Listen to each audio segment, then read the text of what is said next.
And when you talk about the economy, let us remember right now that median family income has declined by over $2,500 in the last 10 years, and there are millions of American workers, including older workers, who are now working longer hours and lower wages than they used to get. Can you imagine what it feels like to be a 55-year-old worker working today and earning 25% less than you did 20 years ago?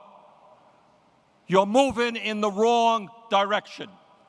And when people ask why the American people are angry, that's why they're angry. They're angry because the middle class is disappearing, because poverty is increasing, and because the gap between the very rich and everybody else is growing wider. And that is the issue that we have got to address. We've got to address it boldly.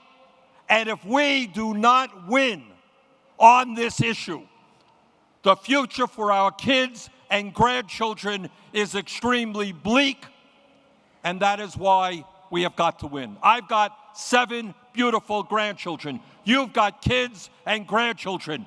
And we have got to create a country that works for them.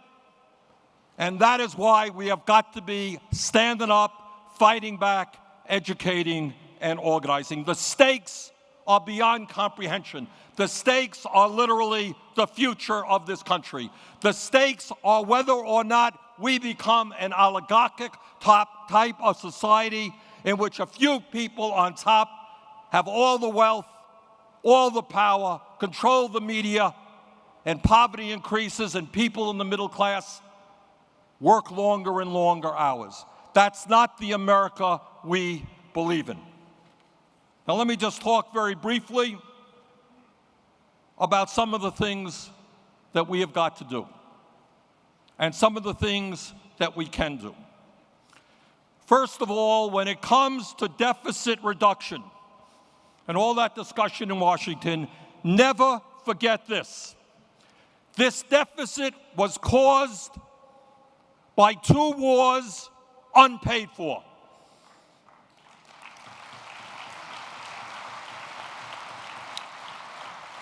This deficit was caused by $700 billion in tax breaks to the wealthiest people in this country. This deficit was partially caused by the bailout of the crooks on Wall Street who caused this recession in the first place. So when we talk about deficit reduction, we must not, from a moral and an economic reason, balance the budget on the elderly, the sick, the children, and the most vulnerable people in this society. They didn't cause the deficit, and they should not be punished for the deficit.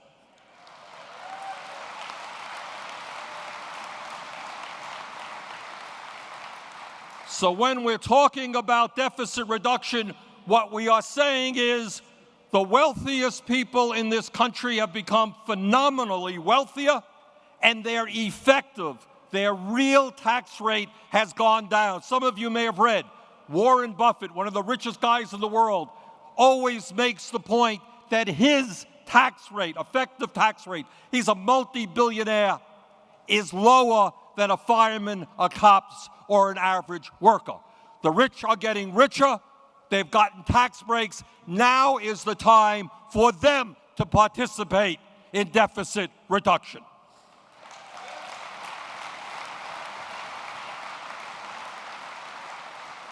We have corporations in this country that have made billions of dollars in profits, big oil companies, Wall Street companies, and they pay less in federal income tax than you do. Now is the time to do away with those loopholes.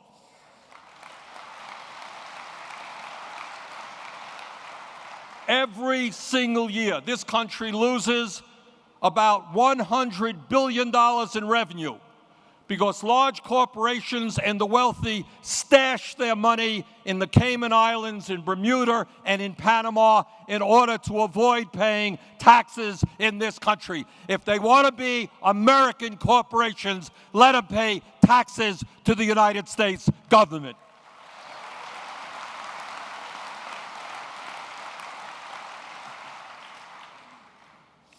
So I believe that we can do deficit reduction in a way that is fair and does not attack a working class and a middle class that are already being battered in this terrible recession. Furthermore, and in all due respect to our president and some of the Democratic leaders, there has been too much discussion in this country, not just from Republicans, but from Democrats alike, that we should be making cuts in Social Security. That is wrong.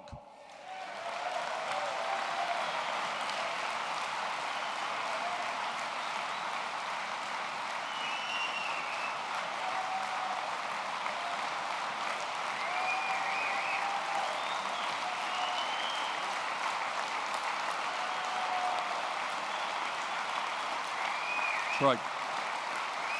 Let me say a word about Social Security. You know, sometimes when you have a program that is working so well and has worked so well for so long, we kind of take it for granted. So let me say a word about Social Security. When Social Security was developed in the 30s, its goal was to cut down on senior poverty. And when it was developed, 50% of seniors lived in poverty. Today, poverty among seniors is too high, but that number is 10%. Social Security has done exactly what it was designed to do. Think about this. For 75 years, in good times and in bad times, Social Security has paid out every nickel owed to every eligible American. For 75 years, every American has got what he or she is entitled to. Don't let anybody kid you. Social Security today has a $2.6 trillion surplus. Social Security can pay out every benefit owed to every eligible American for the next 25 years. Social Security has not contributed 1 penny to the deficit, and I will be damned if they're going to cut Social Security.